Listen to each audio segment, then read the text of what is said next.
నమస్తే అన్న. నమస్తే. మీ పేరు? షేక్ జాన్మియా. ఎక్కడి నుంచి వస్తున్నారు? ఖమ్మం జిల్లా బోనకల్ మండలం ముష్టికుంట గ్రామం. ఏం చేస్తున్నారు? వ్యవసాయం పొలం ఉందా? ఉంది.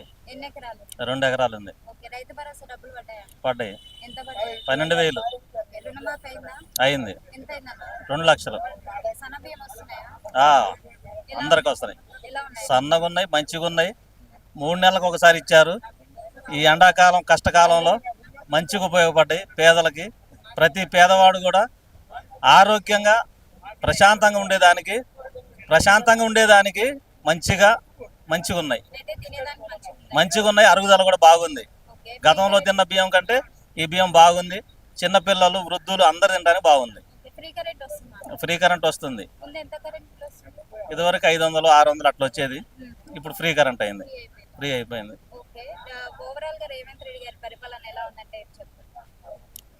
రేవంత్ రెడ్డి గారి పరిపాలన అంటే ఈ కవితారావు, హరీష్ రావు చేసిన అప్పులకి కష్టకాలంలో ఉన్నటువంటి ఈ తెలంగాణ రాష్ట్రాన్ని ముందుండి వెన్నుదన్నుగుండి నేనున్నాని భరోసా ఇచ్చి ఆ రోజు గడిల పరిపాలన జరుగుతున్నటువంటి అరాచకాలని అరిగట్టి ఇక్కడున్న కష్టకాలంలో ఉన్నటువంటి అప్పులు ఉన్నా కానీ లెక్క చేయకుండా వీళ్ళకి సన్నబియ్యం ఇచ్చి, రేషన్ కార్డులు ఇచ్చి, పెన్షన్లు ఇచ్చి, మళ్ళీ రాబోయే రోజులు కూడా పెన్షన్లు ఇవ్వడానికి సన్నాహాలు జరుగుతున్నాయి గవర్నమెంట్ తరఫున. అలాగే ఈ సన్నబియ్యం ఇవ్వటం అంటే అది మామూలు విషయం కాదు. 2 లక్షల రుణమాఫీ చేయడం అనేది మామూలు విషయం కాదు.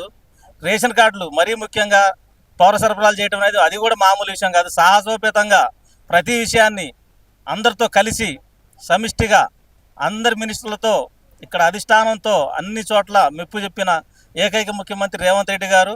అదేవిధంగా మా నియోజకవర్గంలో ఉన్నటువంటి ఎమ్మెల్యే గారు, ఉప ముఖ్యమంత్రి గారు, విద్యుత్ శాఖ మంత్రివర్యులు కూడా మంచి హృదయంతో వాళ్ళిద్దరూ చేయూత కలుపుకొని డిప్యూటీ సీఎం ప్లస్ సీఎం ఇంత మంచి హోదాలో ఇంత గర్వంగా మేము చెప్పుకుంటున్నాం అంటే ఇదే మొదటిసారి అని హర్షిస్తూ మా గ్రామాల్లో హర్షాతిరేకలు వినిపిస్తున్నాయి బాగా.